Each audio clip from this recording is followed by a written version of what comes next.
Vamos ler no Evangelho de Marcos esta parábola que ficou conhecida como a parábola do semeador. E esta semana, então, os grupos de pastoreio da igreja voltam a se reunir e esta parábola que vamos ler nessa noite será o tema de estudo dessa semana. Esta é a primeira parábola desta série que o Simon já mencionou, de 12 estudos sobre histórias que Jesus contou. As parábolas de Jesus, conforme registrada nos evangelhos, tanto Mateus, Marcos e também em Lucas, especialmente. Então vamos no evangelho de Marcos, no capítulo de número 4, do verso 1 ao verso 20, e fazemos essa leitura sobre a parábola do semeador. E é o próprio Jesus, conforme registra Mateus também, quem chama essa história de parábola do semeador. A Bíblia diz assim, capítulo 4, verso 1 de Marcos.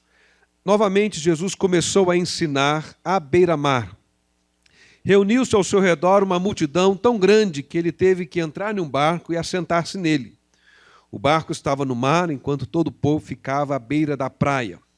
Ele lhes ensinava muitas coisas por parábolas, dizendo em seu ensino: ouçam, o semeador saiu a semear. Enquanto lançava a semente, parte dela caiu à beira do caminho, e as aves vieram e a comeram.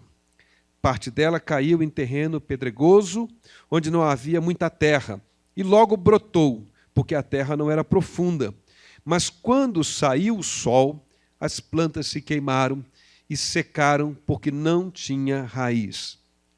Outra parte caiu entre espinhos, que cresceram e sufocaram as plantas, de forma que ela não deu fruto. Outra ainda caiu em boa terra, germinou, cresceu e deu boa colheita, a 30, 60 e até 100 por um. E acrescentou: aquele que tem ouvidos para ouvir, ouça. Quando ele ficou sozinho, os 12 e os outros que estavam ao seu redor lhe fizeram perguntas acerca das parábolas. Ele lhes disse: a vocês foi dado o mistério do reino de Deus. Mas os que estão fora, tudo é dito por parábolas, a fim de que, ainda que vejam, não percebam, ainda que ouçam, não entendam. De outro modo, poderiam converter-se e ser perdoados. Então Jesus lhes perguntou: vocês não entendem esta parábola? Como, então, compreenderão todas as outras? O semeador semeia a palavra. Algumas pessoas são como a semente à beira do caminho, onde a palavra é semeada. Logo que a ouvem, Satanás vem e retira a palavra nelas semeada. Outras, como a semente lançada em terreno pedregoso. Ouvem a palavra e logo a recebem com alegria. Todavia, visto que não têm raiz em si mesmas, permanecem por pouco tempo. Quando surge alguma tribulação ou perseguição por causa da palavra, logo a abandonam. Outras ainda, como a semente lançada entre espinhos. Ouvem a palavra, mas quando chegam as preocupações desta vida, o engano das riquezas e os anseios por outras coisas, sufocam a palavra, tornando-a infrutífera. Outras pessoas são como a semente lançada em boa terra. Ouvem a palavra, aceitam-na e dão uma colheita de 30, 60 e até 100 por um. Amém.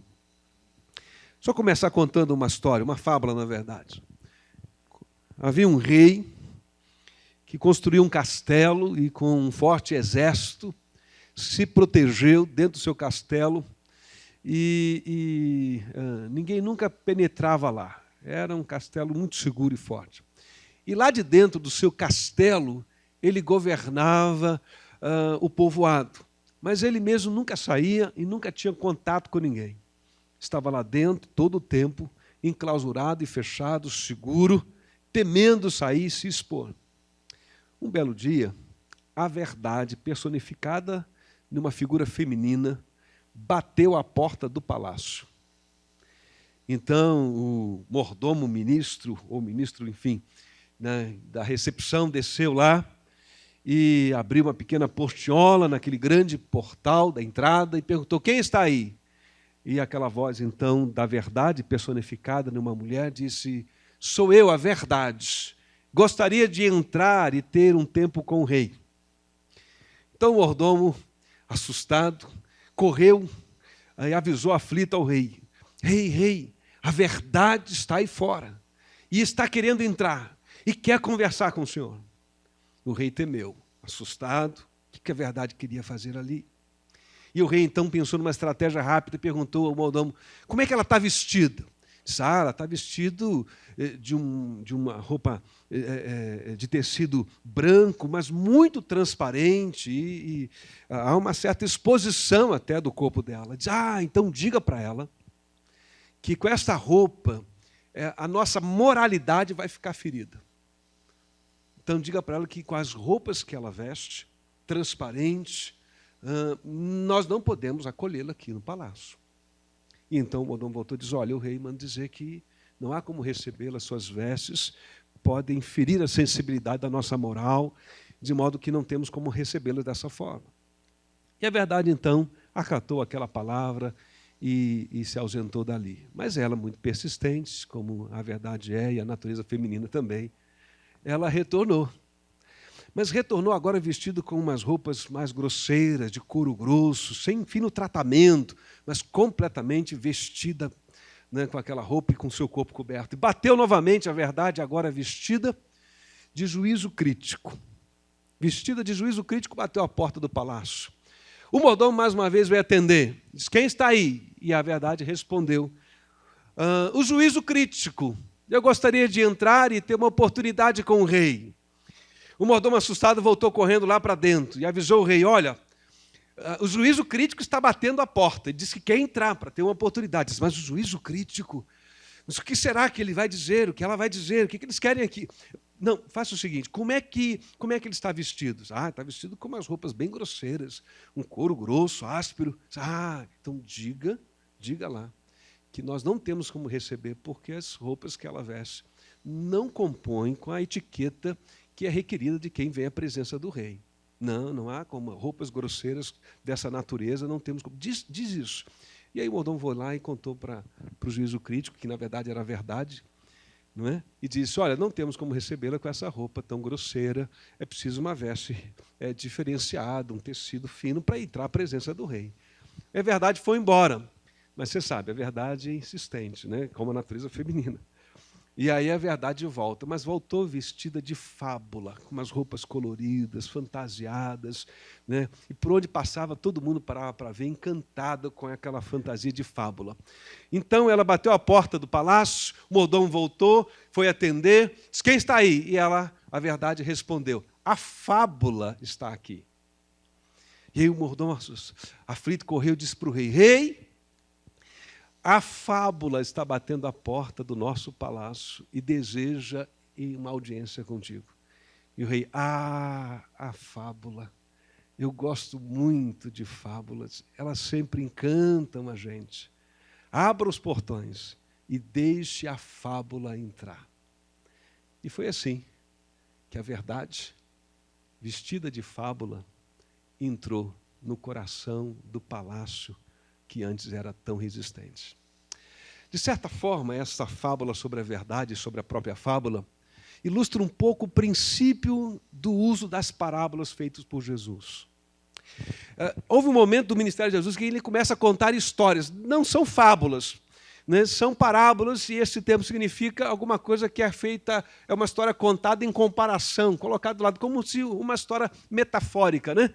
E ele conta com base naquilo que é a experiência comum do cotidiano dos seus ouvintes, de um modo geral. Mas, ao contar as parábolas, os discípulos percebem que ele está mudando a metodologia do seu ensino e, por isso, então, resolvem perguntar a ele, por que agora o senhor está falando tudo que o senhor fala por parábolas? E é interessante porque, lá em Mateus, capítulo 13, essa parábola a parábola do semeador está contada lá, e lá em Mateus isso é explorado um pouco mais. O autor de Mateus explora um pouco mais esse questionamento dos discípulos. Talvez ele estivesse ali dentro da narrativa de Mateus, percebendo que ele sai daquele discurso direto, assertivo do Sermão do Monte, precioso, né, em que os valores, né, e o pensamento do reino de Deus é apresentado de maneira assertiva, e agora ele começa uma fase nova do seu ministério contando parábolas. Mas ele percebe, os discípulos, os apóstolos percebem, que ao contar, Jesus não está dando explicação, ele conta uma história. E a multidão para, ouve, mas não está entendendo muito. E os discípulos ficam intrigados que a multidão não está entendendo muito. Na verdade, nem eles estavam entendendo muito bem. E Jesus faz citação às profecias, como aqui também registra, dizendo que, na verdade, eles não compreendiam muito bem as parábolas, e as parábolas acabariam reforçando, às vezes, né, essa não compreensão da mensagem em alguns corações, porque, no fundo, o coração do povo não estava com boa vontade para ouvir o que ele tinha a ensinar. De certa forma, a mudança estratégica, não é, cumpre uma função pedagógica, porque ele conta parábolas, conta história. E quem não gosta de história? É impressionante quando a gente está fazendo uma palestra, uma exposição ou pregando, não é? Observar como, às vezes, a gente se dispersa, observar como você se dispersa. Aí a gente começa a contar uma história e, de repente, todo mundo volta a prestar atenção. Não é? Você quer ver? Vou contar uma história. Não estou brincando, já contei. Eu só tinha uma para contar hoje, que é essa aqui início. Mas preste atenção. Acontece isso, a história capta a nossa atenção, seja ela um testemunho pessoal ou mesmo uma fábula. E o que acontece é que as parábolas também, como uma fábula, elas conduziam ao coração, de algum modo, dos seus ouvintes, verdades para os quais havia algum tipo de resistência. E certamente, de algum modo, aquelas verdades narradas em forma de parábola encontravam lugar e davam frutos ou provocações eram feitas naqueles corações. Aqui, no texto que nós acabamos de ler, Jesus conta uma parábola que é uma espécie de chave hermenêutica das outras parábolas. Ele chega a dizer, então, se vocês não entenderem a parábola do semeador, vocês não vão entender mais nenhuma outra parábola que eu vou contar. E ele conta essa parábola do semeador, fica muito claro no contexto de Mateus, como também de Lucas e aqui de Marcos, que ele está narrando as reações dos corações humanos diante da mensagem do reino de Deus. Marcos registra que Jesus começa a pregar o evangelho e a pregação de Jesus é simples, o reino de Deus chegou. Você precisa se arrepender e entregar a vida e o governo da vida ao reino de Deus, ao governo de Deus, para usar uma linguagem mais contemporânea. Quando falamos de reino de Deus, estamos falando dessa vontade de Deus que deve ser estabelecida sobre a minha vida e sobre este mundo, a partir da minha própria experiência e da sua, na medida em que nós vamos caminhando na vida e buscando, como nos ensinou aquela oração dominical, a oração do Pai Nosso, que o reino de Deus e a vontade de Deus feita no céu seja plenamente feita na terra e que não haja resistência no coração humano. Mas nessa parábola do semeador especificamente, ele mostra que há tendências do coração, 4 tendências do coração humano diante da exposição do reino de Deus, da mensagem do evangelho. A primeira é essa. É ilustrado na semente que cai à beira do caminho. E a explicação está dada pelo próprio Jesus. O que significa essa semente à beira do caminho? Ele diz, é como o coração de alguém, é como uma pessoa que ouve a mensagem do reino de Deus, o convite do evangelho, mas não permite que essa mensagem toque profundamente a sua vida. Escuta, mas de um modo superficial. Não a leva em conta, não a leva em consideração, não dá atenção, não investiga, não faz dela, né, o start de um processo de reflexão e revisão da sua vida. Ouve, escuta, mas tem desinteresse e é indiferente. E Jesus então diz que é como uma semente que caiu na beira do caminho e vem lá uma ave, simbolizando nessa parábola então, né, que o diabo ou Satanás retira aquela palavra que foi semeada dali. É como alguém a quem você diz, olha, eu queria dizer para você que Cristo faz diferença na minha vida. E a pessoa diz, legal, tá bom. Né? Mas logo depois essa pessoa fica ali e pensa, Cristo faz diferença na vida dela? Faz. Mas encosta no outro e diz, e aí, meu amigo, né? Como é que você está? E vamos fazer tal coisa. E a conversa caminha em outra direção. E aquele processo de refletir um pouco sobre aquele testemunho que ele ouviu, fica estacionado ali, infrutífero, né? Não frutifica, não fertiliza, logo a cabeça se ocupa com outra coisa. É mais ou menos uma situação como essa, né? De maneira ilustrativa, é como alguém que escuta, mas, né, segue com a vida, com outros temas, com outras conversas, né, e não para refletir sobre aquilo que escutou, sobre o Evangelho, sobre o reino de Deus, sobre Jesus Cristo. A outra reação possível é a reação do que ficou conhecido como um solo pedregoso ou rochoso. A semente cai, tem ali um pouquinho de terra na superfície e logo ela brota. Mas aí vem o sol e como aquela semente que brotou ali não tem raiz profunda, o que acontece com ela? Jesus diz que ela seca e morre. E ele faz essa comparação dizendo que é como alguém que ouviu a palavra e recebeu com entusiasmo e alegria. Ah, que coisa boa! Deus é amor, Deus existe, Deus tem plano para a minha vida, Jesus Cristo morreu por mim, etc. Enfim, e a pessoa ouve isso com muita alegria. Talvez ela venha até a uma reunião de uma igreja, em algum lugar, em um grupo cristão, que cante algumas canções, e ela fica tão feliz e diz, foi tão bom estar no meio desse pessoal, eles cantaram uma música tão bonita, e eu fiquei tão feliz, né? Aquilo me fez tão bem para a alma, e é verdade mesmo, quem canta seus males espantas, que coisa boa estar no meio desse povo. Mas ela vem uma, duas vezes e ela começa até a pensar um pouco sobre a fé cristã, uma caminhada com Cristo.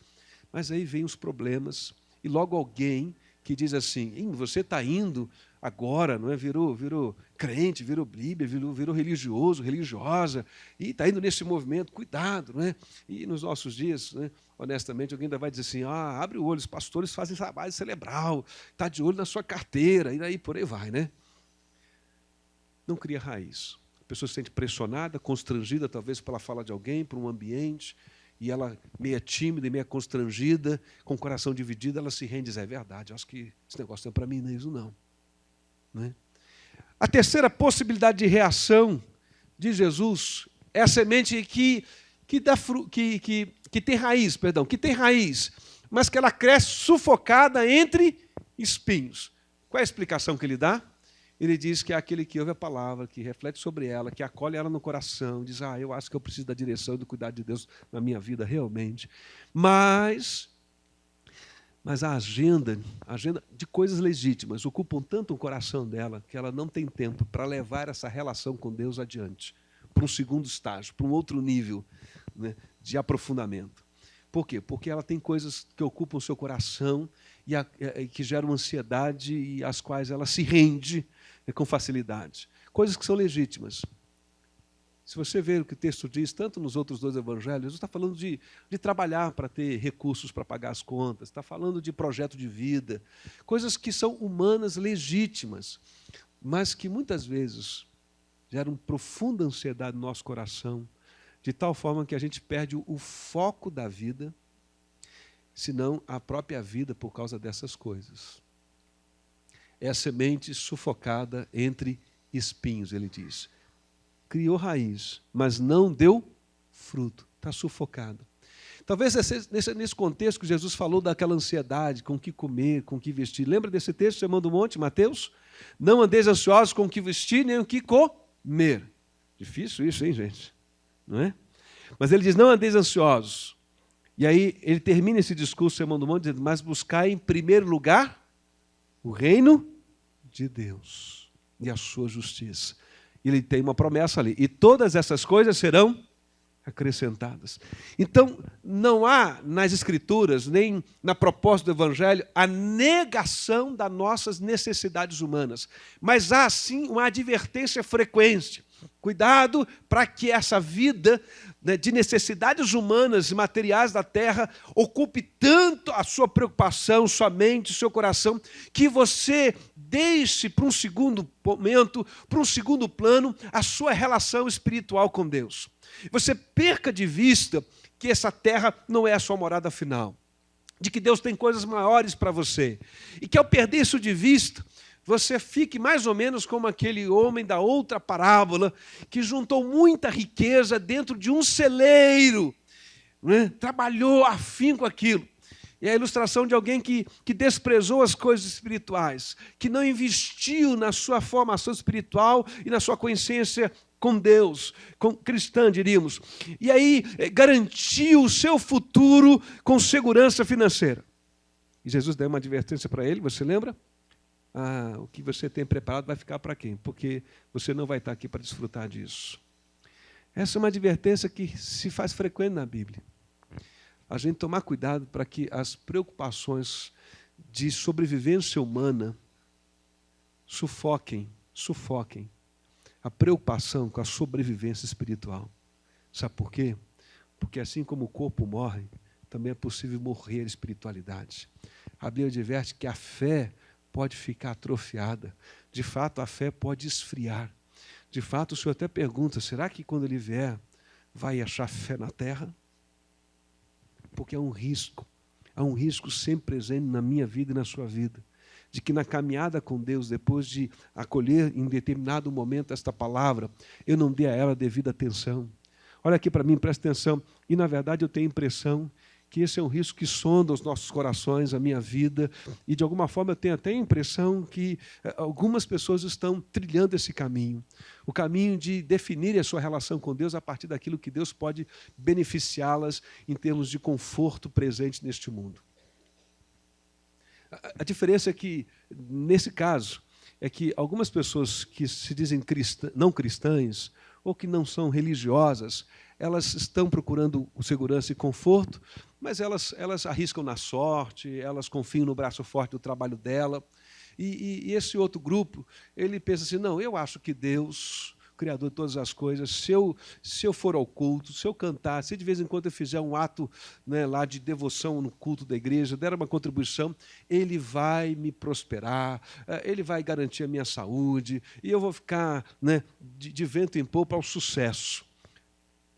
E acabam instrumentalizando a fé na relação com Deus de forma materialista, como um ateu. Só que, em vez de fazer isso de modo ateísta, fazem isso de um modo religioso.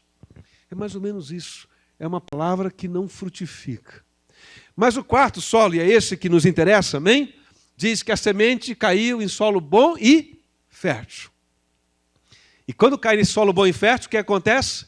Floresce e frutifica. Bom, o que essa parábola traz para nós? E eu já estou concluindo, porque ela é muito simples. Ela está dizendo para nós que ao ouvirmos o convite do Evangelho de Jesus, ao ouvirmos o convite para que a gente viva uma vida sob o domínio do reino de Deus, essas 4 possibilidades se fazem presentes no coração humano como resposta à mensagem do Evangelho, ao convite do reino de Deus. Eu posso considerar de um modo superficial e não dar a mínima para ela. Eu posso recebê-la de um modo entusiasmado, não é? Mas de um modo simplório, ingênuo, sem refletir com profundidade, sem estabelecer, a partir desse entusiasmo, uma relação de comprometimento, de compromisso. É uma festa, é como alguma coisa efervescente, mas que eu não permito que se aprofunde na minha vida. Eu posso também ouvir e dizer, gostei, né? E eu espero que agora que eu abracei o Evangelho, comprei uma Bíblia e estou lendo, eu tenha sorte. Sorte no amor, sorte nos negócios, não é isso? Sorte, né? Porque, afinal de contas, agora eu convidei Deus para estar do meu lado, patrocinando, tá certo? Os meus benefícios pessoais. E você vai ter uma decepção, porque dessa forma também não há um aprofundamento dessa relação com Deus. A gente se aproxima de Deus como se Deus fosse um servo a nosso favor, né? Mas Jesus diz isso como advertência e, ao mesmo tempo, como um convite. E o convite é que a gente receba sempre a palavra de Deus, a apresentação do Evangelho e, diríamos, os ensinos da palavra de Deus, o ensino bíblico, de um modo que a gente possa acolher no coração como uma terra boa, que acolhe a boa semente da palavra. O semeador é o próprio Jesus. E é também os homens e as mulheres que, assumindo um compromisso como discípulos de Jesus, anunciam essa palavra. A semente é o ensino da palavra. A semente é o Evangelho, mas é tudo aquilo que Jesus ensina sobre a vida. E o solo é o meu e o seu coração. E essa é a questão que a parábola propõe. Que tipo de solo é o meu coração? Quero frisar, para terminar, a promessa que há no verso 20. O verso diz, aqueles que ouvem a palavra e aceitam-na, dão uma colheita de 30, 60 e até 100 por 1.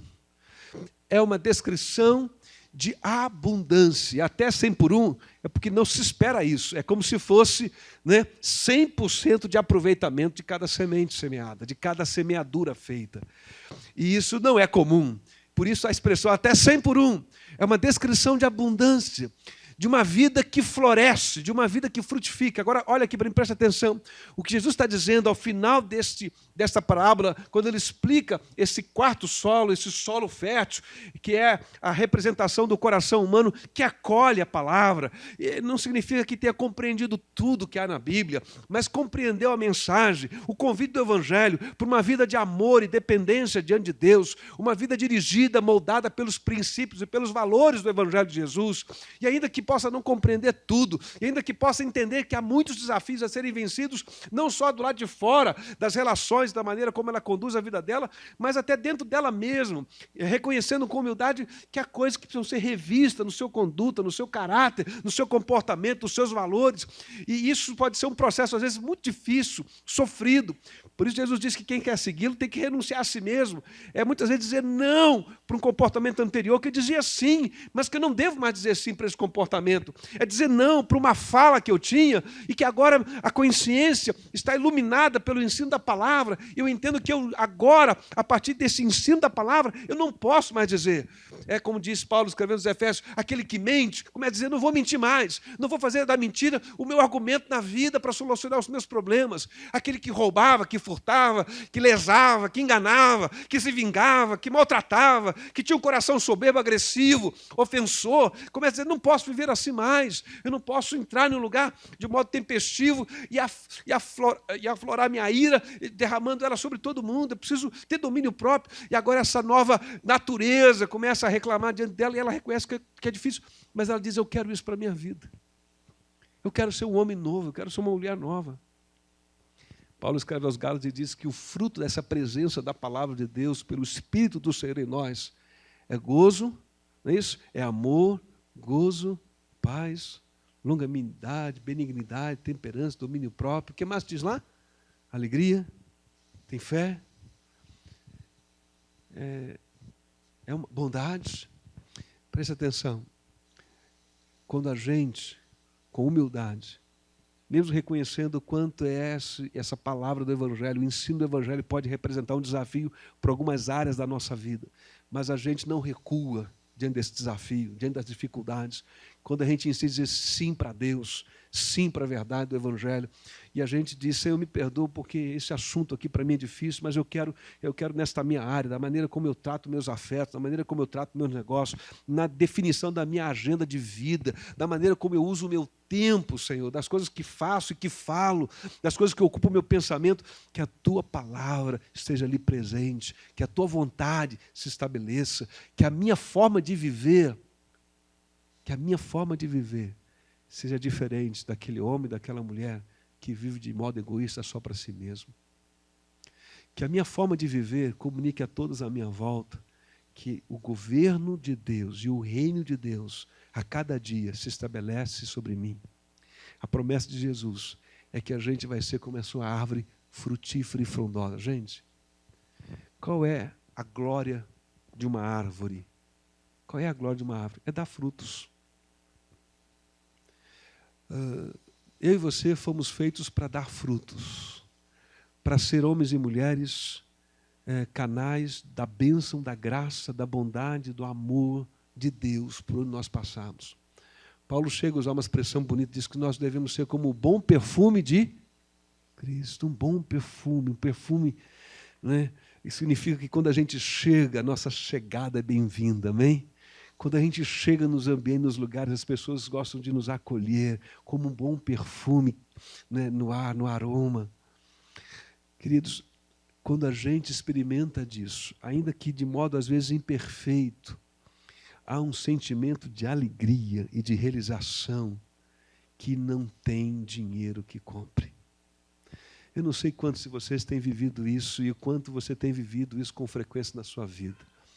De vez em quando eu faço daqui uma confissão pessoal, falo das minhas lutas, falo de uma dificuldade que eu tenho muitas coisas nos quais Deus está trabalhando na minha vida, mas deixa eu dizer uma coisa, eu tenho experimentado muitas vezes uma alegria tão especial diante de Deus. Às vezes eu estou lá, quieto no canto, orando, buscando a direção de Deus, não é? E de repente uma alegria invade o meu coração. Às vezes aqui no culto, gente, uns domingos desse atrás aqui, não é sempre assim. Mas tem um domingo que deixa atrás aqui que eu disse, Senhor, não deixa esse culto terminar. Não deixa essa hora terminar. Porque é melhor estar aqui do que estar em qualquer outro lugar. Eu não sei quanto você tem experimentado e a frequência disso na tua vida, mas eu quero hoje dar um depoimento, sem falsa modéstia, com todas as minhas imperfeições. Eu tenho orado a Deus todos os dias, de Senhor, que o meu coração seja terra boa. E hoje já não faço mais apenas porque a parábola do semeador me ensinou isso. Eu faço porque eu já experimentei isso na minha vida. Eu já experimentei o amor de Deus e a graça de Deus na minha vida. E há algo em mim que todo dia diz, não troque isso por mais nada. Eu quero convidar você a ter seu coração aberto, a ter seu coração como terra boa, a ouvir o ensino da palavra, na comunhão da igreja, em um grupo pequeno de pastoreio, e a fazer essas orações, a sua própria oração, dizer, Senhor, vem habitar comigo, vem estar comigo, se faz presente na minha vida, que o meu coração e o seu seja como terra boa, amém? Nós vamos orar mais uma vez. Eu convido os diáconos para estarem aqui à frente. Nós vamos celebrar a ceia em seguida. O que é o ato da ceia? É um ato de celebração em memória de Jesus, do investimento que Ele fez para que eu e você nos tornássemos uma nova criação. Para que eu e você pudéssemos ter a possibilidade de experimentar esta abundância de Deus, essa sensação de sentido, de propósito, de realização transcendente, de que a nossa vida tem sentido, tem propósito, de que ela é descrita como essa coisa abundante de realização e de conquista também, mas experimentada como alguma coisa muito íntima, de alegria, como uma árvore deve sentir-se quando dá frutos, né? Se a gente atribuir, então, um sentimento à árvore, seria isso, né? O dia mais feliz de uma árvore, o dia mais feliz da mangueira, não é? É quando brota a manga. E aí os meninos e as meninas se reúnem em volta dela. Eu falo da mangueira porque eu tenho mangueira na minha infância, gente. Lá na chácara do meu avô, tinha muitas mangueiras, as mangas bonitas, aquelas pequenininhas assim, chamada Carlotinha, né? Não sei se assim chamava aquela pequenininha, senão vocês não conhecem? Vocês conhecem aquela manga Carlotinha pequenininha? Quem nunca provou? É coquinho aí? A gente chamava de Carlotinha lá. Quem nunca provou uma Carlotinha, olha, está perdendo uma das maravilhas desse mundo. Eu tenho muita memória, tenho memória do pé de jambo, estava conversando, né? Com o Renato e a Úrsula, eles tinham um pé de jambo lá na chácara, lá em Blumenau, não é isso? E não conhecia o jambo. Vocês conhecem jambo, gente? Quem conhece a fruta do jambo? Fica bonita assim, a gente subia, e era uma árvore que a gente gostava. Então, eu tenho essas imagens, né?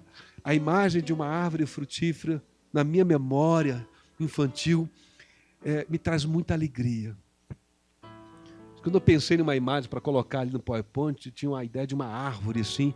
Eu falei, não, vou botar uma cesta de fruta para ilustrar essa abundância que há na vida do homem e da mulher, que abre o teu coração para Deus e diz para o Senhor, vem morar em mim.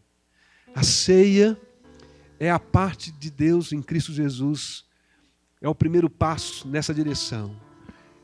O pão representa o corpo e o cálice o sangue de Cristo na cruz do Calvário. E quando ele celebrou a ceia pela primeira vez, aqui simbolizada nesses elementos, né, com esse formato um pouco mais contemporâneo, lá nos dias de Jesus, de maneira um pouco mais rústica, lá naquele cenáculo onde ele se reuniu com os homens, os seus apóstolos, ele parte um pão, toma o cálice com vinho, e ele diz, eu quero celebrar com vocês uma aliança. Agora preste atenção nesse significado. Havia um conceito entre eles de aliança do Velho Testamento. A aliança do Velho Testamento era uma aliança, né, da lei, a aliança de Moisés, um pacto da lei. E eu estou resumindo, né? Vem para a EBD que você vai aprender isso de maneira mais profunda. Mas lá era como se fosse um acordo assim, Deus dizendo o seguinte, se vocês fizerem o que eu estou mandando vocês realizarem e fazerem, eu vou abençoar vocês. E tudo que vocês fizerem, vocês vão ser muito próximos. Mas se vocês não fizerem e não cumprirem os meus mandamentos, então eu não tenho obrigação de abençoar vocês. Vocês vão recolher resultados da desobediência. Você sabe o que aconteceu? Ninguém conseguiu cumprir fielmente a lei. E aí Paulo, no Novo Testamento, vai dizer que a lei só serviu para revelar a consciência humana do homem honesto, da mulher honesta, honesta consigo mesmo, para a gente reconhecer o quanto nós somos pecadores, o quanto nós somos falhos. E aí Paulo diz, então, e agora? Né? Qual é a conclusão que a gente chega? Se ninguém cumpre a lei, Deus está desobrigado de nos abençoar. Porque ninguém cumpre a lei. A gente diz que não vai mentir, mas mente ali de vez em quando. A gente diz que vai tratar todo mundo com integridade e bondade, mas de vez em quando a gente se destempera e reconhece que agiu com maldade, e às vezes com maldade intencional. Não foi apenas um destempero, foi uma palavra dita de maneira intencional, como uma flecha mirada no coração do outro. E a gente cai em si agora. Deus ficou desobrigado. Mas aí vem Jesus e diz, eu estou fazendo uma nova aliança. E essa aliança ficou conhecida como aliança da graça, celebrada no Calvário. Nessa aliança, Cristo Jesus, Ele cumpre a nossa parte, que seria designada pela lei de Moisés, o cumprimento da lei. Ele cumpre a lei no nosso lugar. E Ele redefine a aliança de Deus conosco. A gente aprende no Novo Testamento que essa aliança é a aliança da graça, celebrada por Cristo Jesus na ceia, que simbolizava a sua morte na cruz. Nessa aliança, o que Deus espera do homem e da mulher é apenas que a gente tenha um coração terra boa. De que a gente chegue diante da mensagem do Evangelho e diga, Deus, eu tenho pecados, mas não quero tê-los. Eu tenho pensamentos que não me convêm, mas não quero tê-los. Eu tenho práticas de comportamento que não me convêm, mas não quero tê-los. Eu falo coisas que não me convêm, mas não quero falar. Eu quero ser um homem e uma mulher diferente. Segundo o teu coração, me ajuda. Eu tenho pecados, me ajuda. Esse coração bom, não é visitado pela palavra de Deus, que vai criando raiz, vai se aprofundando, vai transformando a vida da gente.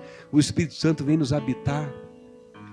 E olha, bonito, é que Deus não espera mais, da minha e da sua parte, que a gente se alcance a perfeição para derramar suas bênçãos sobre nós.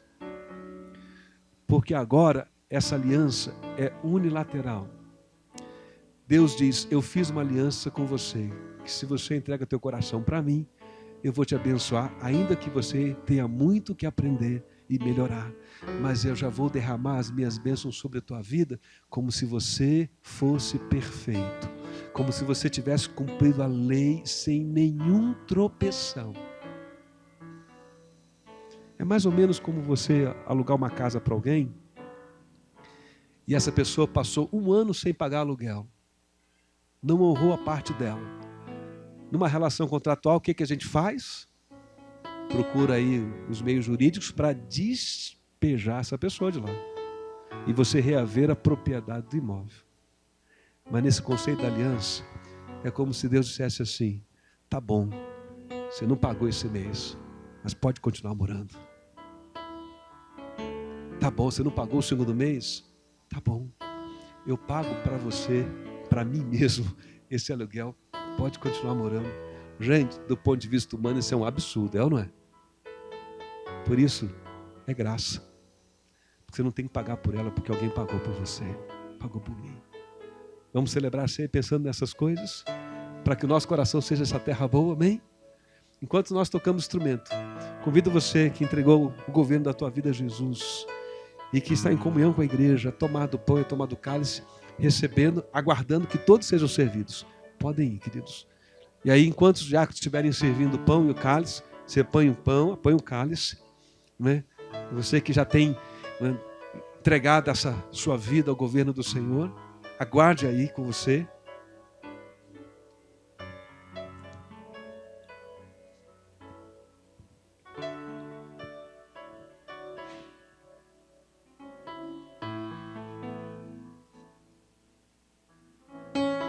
Até que todos sejam servidos e a gente possa ceiar juntos, celebrar juntos esse momento.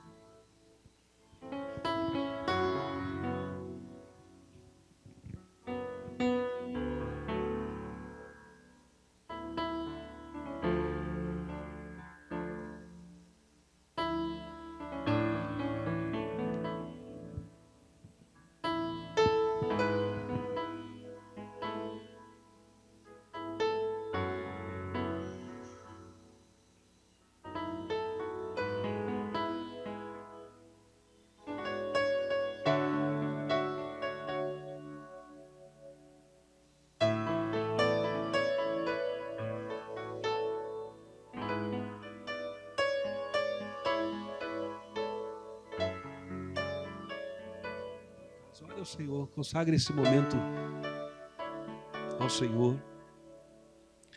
Fale do seu coração, das suas lutas, dos seus temores. Que seja um tempo de confissão, se você tem algo para confessar, algo que você de alguma forma tem percebido, e a sua consciência assim, sensível tem despertado, né? Você possa orar e dizer: Senhor, me ajuda a vencer este pecado na minha vida, este comportamento, este hábito, a vencer isso, a fechar essa brecha, essa rachadura do meu caráter. Se ao contrário falta alegria no seu coração, se a sua alma está abatida e triste, às vezes a gente fica triste, não sabe nem porquê.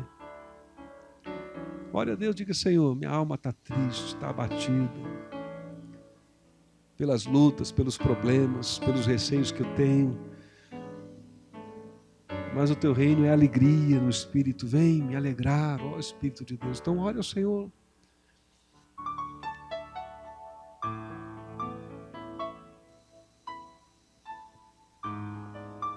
Podem retornar. Odilete, Terezinha, pode vir aqui à frente.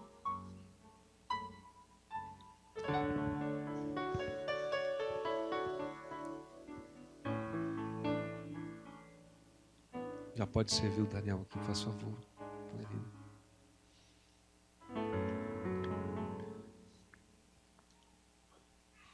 Aqui por onde os diáconos já passaram, alguém deixou de receber de algum dos elementos? Alguém por acaso deixou de receber ou o cálice ou o pão? Não?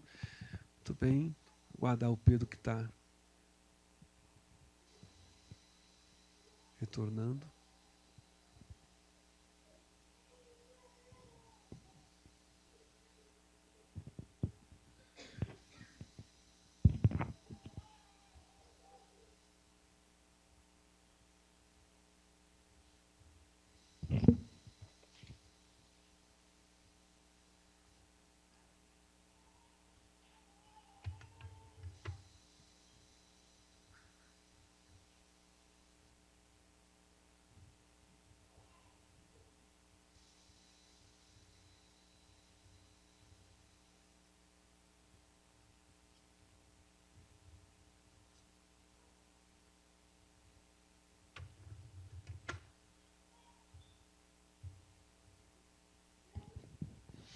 A palavra do Senhor nos diz então que na noite em que o Senhor foi traído, Ele tomou o pão, deu graças e disse que ele representava o corpo dele. Depois tomou o cálice e deu graças e disse que simbolizava o seu sangue. Vamos orar nesse momento assim? Feche teus olhos. Senhor, nós queremos te dar graças nesse momento, reunidos como tua igreja, diante da exposição da tua palavra. E queremos reconhecer as nossas faltas, os nossos pecados diante do Senhor, diante da luz que vem da verdade do Evangelho sobre nossos corações. E, ó Deus, queremos confessar ao Senhor que muitas vezes o nosso coração apresenta resistência, se levantam resistências, ó Deus, à verdade da tua palavra, porque ela toca em nosso caráter, porque ela reivindica, ó Deus, revisão de hábitos, de conduta, e que às vezes, ó Deus, nós estamos há tanto tempo acostumados. Senhor, tem misericórdia de cada um de nós aqui nesse momento, porque temos entendido a palavra, Deus, que lemos nessa noite sobre a parábola do semeador, e temos entendido, ó Deus, o sentido da celebração da ceia em memória do Senhor Jesus e da aliança que celebramos nesse ato. Portanto, nós assim dedicamos esse momento diante do Senhor, consagrando esses elementos em memória de Cristo, como celebração da ceia instituída pelo próprio Senhor, em celebração da aliança que o Senhor nos propõe pela tua graça e amor por todos nós. E nós oramos assim, bendizemos e nos rendemos à tua palavra pelo nome de Jesus. Amém. Tomemos do pão em nome de Jesus, em memória dele. E bebamos do cálice também em memória do Senhor.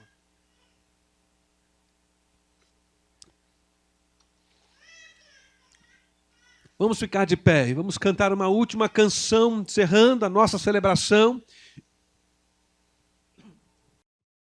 o nosso culto nessa noite. Não sei como o seu coração está, como você chegou aqui, mas o nosso desejo, a nossa oração, é que a palavra de Deus, a certeza do amor de Deus por você e de que Deus tem um plano e um propósito que a gente deve discernir a cada dia em oração e na comunhão dos irmãos, que isso de alguma forma faça diferença na sua vida. Quero convidar você, encorajar você a encontrar na sua agenda espaço para o grupo de pastoreio da igreja, algum deles. Talvez seja o mais próximo da sua casa, talvez seja um que você tem afinidade. Mas ouvi uma frase que diz ser atribuída a Lutero, né? Não sei se é, mas a frase faz todo sentido. Não importa se foi Lutero ou não quem disse. Diz que há na vida duas coisas que nós não podemos fazer sozinhos. Talvez haja mais, né? Mas diz que há duas coisas que não pode fazer sozinho. Diz que você não pode gerar um outro ser humano sozinho. Você precisa da participação, da contribuição de um outro ser humano. A vida se propaga através de um relacionamento. Seja ele formal, informal, seja ele até assistido pelas ciências biológicas ou da genética, né? Mas a frase diz que há uma segunda coisa que você não pode fazer sozinho. É caminhar com Deus. É caminhar na vida cristã. E isso faz todo sentido. Se a gente lembrar, por exemplo, de frases como aquela, que o Senhor está presente quando 2 ou 3 se reúnem em nome dele. Olha que coisa forte isso. A presença de Deus se faz manifesta de um modo especial quando 2 homens, 2 mulheres se reúnem. Ele diz que se 2 na terra concordarem acerca de alguma coisa, ele ouviria dos céus. Eu sei que talvez você possa pensar assim, mas estamos hoje aqui reunidos. Não era isso que o Senhor tinha em mente. Não é estar ao lado de alguém assistindo um culto que ele tinha em mente. Tenha certeza disso. Mas é de desenvolvimento de vínculos, de relacionamentos. A sua família pode ser, a família dos seus amigos pode ser. No nosso caso, a gente quer encorajar você a um grupo de pastoreio, uma oportunidade testemunhada pela irmã Ivone, que inspira o nosso coração. Deus te abençoe. Não é? Ela estava lá pensando, eu vou, não vou para esse negócio, como é que é? E acabou indo, não é? E deu um testemunho tão singelo, tão precioso. O que nós queremos, através dos grupos de pastoreio e serviço, é proporcionar à nossa família IBAE oportunidades, além da experiência do culto dominical, de crescimento e formação. Eu diria, para fechar, são experiências em que o nosso coração é arado e é adubado como terra boa, para que a semente da palavra caia e caia bem ali e dê frutos. Vamos cantar essa canção? Que realmente seja o desejo de cada um aqui ter o coração realmente como um solo fértil, né, para a palavra de Deus e que realmente faça dê frutos. Vamos lá, meu alvo é Cristo.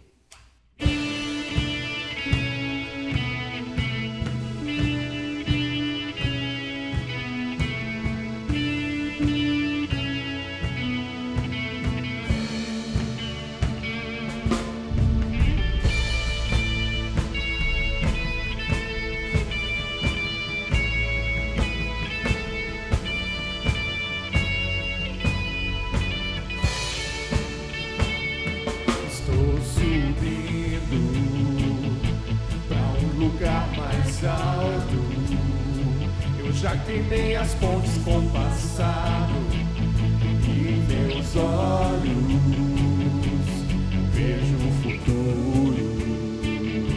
Tudo novo se fez, tudo novo se faz.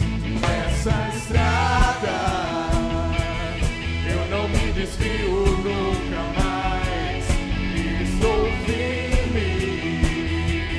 Eu não me desvio nunca mais. Vou avançar, eu vou crescer. Ninguém vai me deter. Meu alvo é Cristo. Meu alvo é Cristo.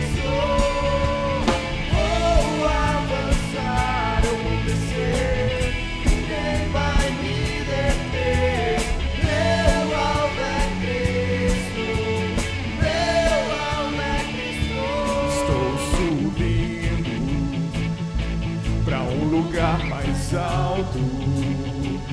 Eu já desisti de andar sozinho. Cristo vive em mim e os meus pés estão no caminho, estão no caminho. Nessa estrada eu não me desvio nunca mais. Estou firme, eu não me desvio nunca mais. Vou avançar, eu vou crescer, ninguém vai me deter. Meu alvo é Cristo, meu alvo é Cristo. Vou avançar, eu vou crescer, ninguém vai me deter. Meu alvo é Cristo, meu alvo é Cristo. Foi, igreja! Vou avançar, eu vou crescer, ninguém vai me deter. Meu alvo é Cristo, meu alvo é Cristo. Vou avançar, eu vou crescer, ninguém vai me deter. Meu alvo é Cristo, meu alvo é Cristo. Vou avançar, ninguém vai me deter. Meu alvo é Cristo, meu alvo é Cristo. Que o seu alvo seja Cristo todos os dias, amém? Glória a Deus, glória a Deus. Boa semana. Posso encerrar? Boa semana.